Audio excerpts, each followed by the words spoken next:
Hello students, in this video chapter 3 के concept base और statement problem questions solution के साथ हैं, तो वीडियो को अंत तक जरूर देखें। द फर्स्ट क्वेश्चन है the value of K for which x plus Y minus 4 is equal to 0 and 2x plus K Y is equal to 3 has no solution. तो इक्वेशंस है हमारे पास, no solution condition as we know that जब line parallel होती हैं तो उनमें कोई भी सोल्यूशन कॉमन नहीं होता। तो नो सोल्यूशन के लिए हम a1 यहाँ पर 1 है और a2 2 है और b1 फिर 1 है, b1 है y का कोफिशेंट और b2 k। अब दोनों को मल्टीप्लाई करेंगे तो k इज इक्वल टू 2 आएगा। ऑप्शन डी इसका राइट आंसर है। और क्वेश्चन नंबर 2 है the pair of linear equation has infinitely many solution, no solution, one unique solution या फिर टू सोल्यूशन। इसके लिए भी हमें कॉन्सेप्ट पता होना चाहिए। यूनिक सोल्यूशन, सबसे पहले तो हम यूनिक सोल्यूशन, नो सोल्यूशन या फिर इन्फिनाइटली मैनी सोल्यूशन के लिए condition a1 upon a2 ratio को फाइंड करते हैं। a1 x का कोफिशेंट है और a2 सेकेंड इक्वेशन के x का कोफिशेंट है 3 हो गया, 2 अपॉन 3 हो गया ये।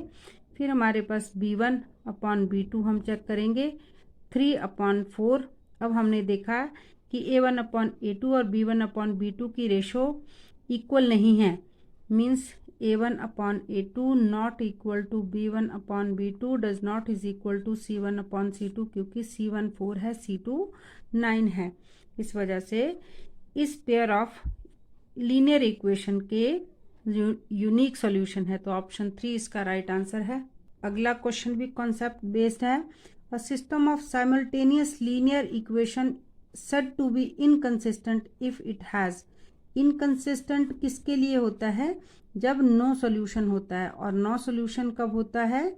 जब a1 upon a2 equal to b1 upon b2 does not is equal to c1 upon c2। At that time the दोनों लाइंस का ग्राफ पैरेलल होता है, तो ये एक नो सोल्यूशन है। Inconsistent means no solution. अगले क्वेश्चन में भी यही पूछा है, if the pair of linear equation, हमें दी है दो लीनियर इक्वेशन, इसमें बताना है कि इसका यूनिक सोल्यूशन x1 और y1 है या फिर यूनिक सोल्यूशन x0 y4 है या फिर कोई सोल्यूशन नहीं है या फिर इनफिनिटली मैनी सोल्यूशन है।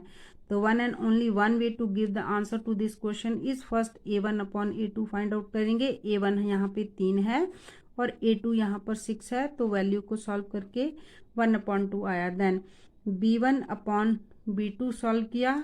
b1 यहाँ पर y का कोफिशेंट, सेकेंड y का कोफिशेंट है 2, 1 अपॉन 2। हमने देखा a1 upon a2 b1 upon b2 की रेशो तो सेम आई। अब हम c1 अपॉन c2 का देख लेते हैं, इसमें भी -4 अपॉन -8, ये भी 1 अपॉन 2 वैल्यूज आती है। तो इट मीन्स कि तीनों रेशोज जब इक्वल होती हैं, at that time the pair of linear equation has infinitely many solution.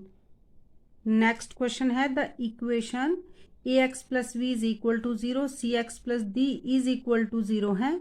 अब इसमें बोला है these two equation are consistent, but ये लीनियर इक्वेशन इन 2 वेरिएबल नहीं है, ये लीनियर इक्वेशन इन 1 वेरिएबल है। तो कंसिस्टेंट कब होता है? जब यूनिक सोल्यूशन होता है। तो इट मीन्स कि यहाँ पे a1 अपॉन a2 की रेशो तो है, c1 c2 है, पर b1 b2 हमारा यहाँ नहीं है। तो इसके लिए हम कैसे सॉल्व करेंगे? और इसके लिए हमें चारों ऑप्शन कंडीशन की फॉर्म में दे रखी है। तो हम क्या करेंगे, फर्स्ट इक्वेशन से हमने b की वैल्यू को राइट साइड में लेंगे, ax is equal to minus B होगा। ऐसे ही cx के लिए d को राइट साइड में ले तो -d। अब पहली इक्वेशन को दूसरी इक्वेशन से डिवाइड करेंगे, a अपॉन c कर दिया तो x से x कट जाएगा और -b अपॉन -d करेंगे, माइनस से माइनस कट जाएगा। हमारे पास a upon C is equal to b upon D आ जाता है। अब हम जब इसको क्रॉस इंटू करेंगे, a को d से मल्टीप्लाई किया, c को b से मल्टीप्लाई किया, तो हमारी ऑप्शन में जो हमारा आंसर आया वो ऑप्शन में ऑप्शन ए है। One more concept based question, the pair of equation y is equal to 0 and y is equal to -7। तो इसका हमें ऑप्शन दे रखा 1 solution, 2 solution, infinitely many solution, no solution. तो इसके लिए हमें ये भी linear equation in one variable दे रखी है, तो इसके लिए हम एक छोटा सा ग्राफ ड्रॉ करके अपने सोल्यूशन को फाइंड आउट कर सकते हैं। y is equal to 0 means here, ये y वाली लाइन y एक्सिस हो गया, x एक्सिस को रिप्रेजेंट करता है y0 को, और ये y ये लाइन x एक्सिस के अलॉन्ग ले लिया। Then y is equal to 7, 7 तो 7 हमारा below the x axis, suppose -7 हमारा यहाँ पर आता है, और ये इक्वेशन इस तरह से है। अब y is equal to 0 equation of x axis होती है, और y इज इक्वल टू -7 जो लाइन y एक्सिस के पैरेलल है। अब दोनों लाइंस पैरेलल है, तो इस pair of linear equation, very typical question, focus it. तो दोनों लाइंस पैरेलल है, इट मीन्स जब लाइन पैरेलल होती हैं तो उनमें कोई भी सॉल्यूशन कॉमन नहीं होती है, it is also a no solution condition. अगला क्वेश्चन है, the sum of digits of 2 digit number is 9, if 27 is added to it the digits of the number gets reverse, then number इनमें से कौन सा है। तो 2 डिजिट नंबर है, 2 digit number जिसमें वंस और टेंस होता है, means tens digit plus ones digit is equal to 9। Tens digit को हम x लेंगे, वंस डिजिट को y लेंगे, तो 9, ये एक इक्वेशन आ जाती है। अब as we know that tens digit है तो टेंस प्लेस में है, तो इसको 10x लेंगे, x को 10 से मल्टीप्लाई कर दिया। वंस प्लेस पे है तो इसको हम 1 से, 1 प्लेस पे y को लिया है तो 1 इंटू y हो गया। तो ये हमारे पास एक नंबर आ गया, इसको हमने n से रिप्रेजेंट कर दिया। इसी नंबर को अगर हमें रिवर्स करना है तो टेंस डिजिट को हमने वंस लेना, तो इस बार हमने x को 1 से मल्टीप्लाई करना है। जब वंस डिजिट को हमने टेंस मान लिया, इसको वंस मान लिया था, तो अब वंस डिजिट जो हमारे पास y है उसको हम 10 से मल्टीप्लाई करेंगे, तो ये रिवर्स नंबर आ गया।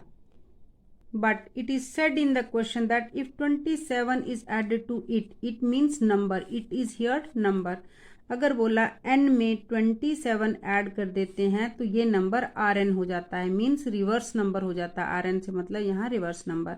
तो n यहाँ पे 10x प्लस y है प्लस 27, देन rn है यहाँ पर 10x plus 1x plus 10y, means कि ये नंबर है और इसमें 27 ऐड किया और ये रिवर्स नंबर आ गया। अब हम इससे एक इक्वेशन बनाएंगे। इक्वेशन बनाने के बाद हमारे पास एक इक्वेशन पहले से आई है 10x, और ये x हमारा राइट साइड का x लेफ्ट में शिफ्ट हो गया, देन 10y और माइनस y राइट में शिफ्ट कर दिया, -27, 9x। अब चाहें तो हम इसको 9y और 27, 9y को भी हम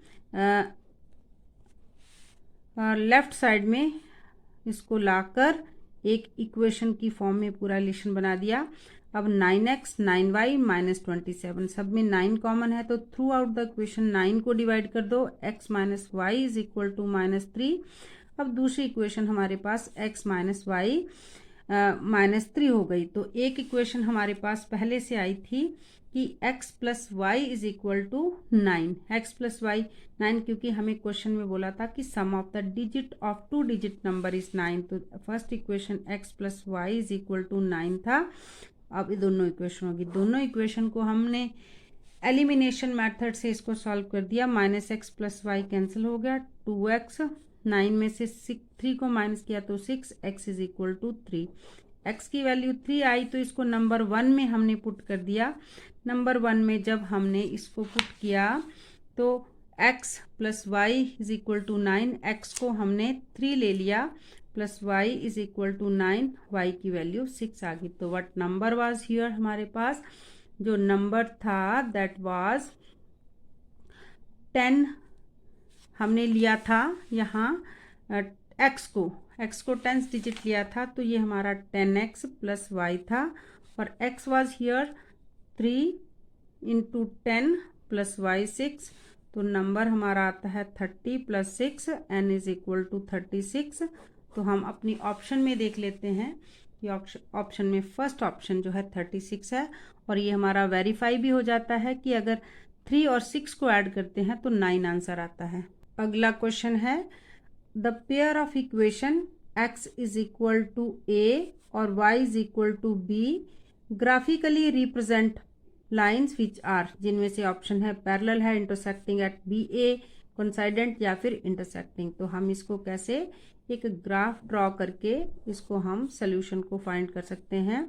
x is equal to a means कि x एक्सिस पर कोई पॉइंट a है, इसको हम मान लेते हैं x is equal to a।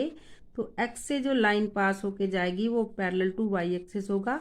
On the other hand y is equal to b means कि b पॉइंट किसी y पर है। सपोज हम यहाँ इसको b मान लेते हैं y पर, तो ये b है, y is equal to b और y से जो लाइन y को इंटरसेक्ट करके b से पास हो रही है that line is parallel to the x axis. तो पॉइंट ऑफ इंटरसेक्शन हमारे पास ये हो गया। एज वी नो दैट जब हम किसी पॉइंट के कोऑर्डिनेट लिखते हैं तो सबसे पहले x को लेते हैं, तो x हमारा a है और y की वैल्यू फिर सेकंड वैल्यू y की होती है b होती है। x की वैल्यू को हम एब्सिस्सा कहते हैं और y की वैल्यू को हम ऑर्डिनेट कहते हैं। तो मीन्स कि हमारे पास जो राइट ऑप्शन है वो 4 है। One more problem which is also related to graph. Graphically the pair of equation 6x minus 3y plus 10 is equal to 0, 2x minus y plus 9 is equal to 0. इसमें भी बताना है कि इन दोनों पेयर ऑफ इक्वेशंस का जो graph है वो intersecting exactly at 1 point, exactly at 2 point, coincident है या फिर पैरेलल है। तो we can repeat one more time all the condition. a1 upon a2 पहले फाइंड करते हैं हम। यहाँ पर a1 6 है और a2 2 है, तो आंसर हमारे पास 3 रहता है। फिर b1 upon b2 ratio, this is the only way to find the conditions for lines to intersect parallel or infinitely many solution।